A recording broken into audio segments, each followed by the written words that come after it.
Hi, everyone. Mike White here. Welcome to this week's blog post. It's been certainly more than a crazy week or so since the election, and clearly there are a number of issues and challenges resulting from whichever way this works out. And some of those will have direct impact on the housing and the mortgage market. Uh, the additional information that has come out about a vaccine that is 90% plus effective against COVID is certainly creating a big upside and some swelling consumers to believe that with a vaccine we'll be more closely approaching uh, the old normal. But it really is been a great deal of activity to start with.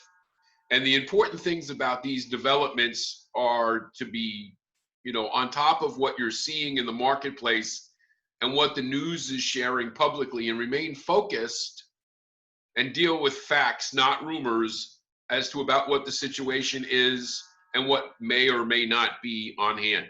And the reason I say that is I've had clients this week already talking to me about, something that is going across the internet and people have begun to talk about it. It appears that at some point Joe Biden made a statement, and he was talking about something along the lines of a $15,000 either tax credit or grant or something for first-time home buyers to buy a house. And clearly that's out there. People have already started asking mortgage people about how they get the money. And here's what happens. Unfortunately, the reality of it is the internet doesn't do a great job of explaining to people or reminding people that Joe Biden's not president, at least not now. There is no detailed written plan that has been put forward where we can look at it and see what is involved, whether something's been approved or needs to be approved, or where the money's coming from and what the conditions are. There's really nothing to talk about other than the fact that there are no specific details in writing, and the details are going to make all the difference. I mean, really, we have to look back at the last time we had the whole first-time homebuyer tax credit, I'll use the word debacle, that not only was very confusing to people and how it worked. There were many people who were disappointed in what the ramifications really were. They didn't understand tax credit. They didn't understand the restrictions. All of those things to those people were very confusing, and quite honestly made them upset when they found out that they just didn't get this lump sum of free money that they never had to worry about again.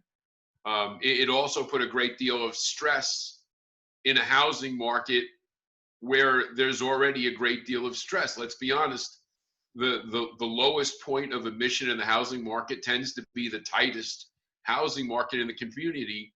What do you think is going to happen if you put even more people into that housing market? It's going to do what? It's going to drive the prices of those homes higher. So we're raising the prices of the most affordable houses with the least flexible people. Are we really helping anybody? And again, my own opinion, between FHA, VA, USDA, and the programs that are already out there, if somebody can't use one of those programs effectively to get into a house, we might really want to rethink whether or not that person should be seriously considering home ownership. The entry level in most markets is not significantly more than first and last month's rent and a month's security deposit for the average apartment in many areas. And if people can't meet those conditions, again, maybe home ownership isn't for everybody. We've remained a country where about 65% of the people owned where they lived.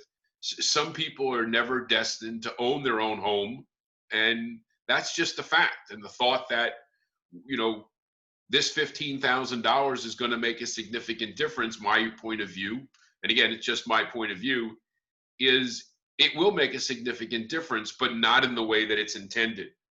So I really think that you've got to pay attention to what's going on in the market, know the information that's available, understanding that we're dealing with, again, we talked about the refinance tax in, going forward. We've talked about, where rates have moved. These are things we have to be paying attention to, things we need to be aware of, because it's going to come up. And you need to at least be aware of the conversation, even if to tell people those things have been talked about but have not yet faced reality. And again, I try to share as much information as I can with what I talk about with my clients and the people that I work with across the country. And since I don't have a crystal ball about what's going to absolutely happen in the future, all we can do is watch the markets and see what people are saying and doing and respond accordingly. And as always, if you need any help interpreting what's going on in your market, if you're interested in coming up with a success plan on how you're going to go about 2021, just reach out to me, Mike, imtcoaching.com, and we'll talk to you again next week. Take care.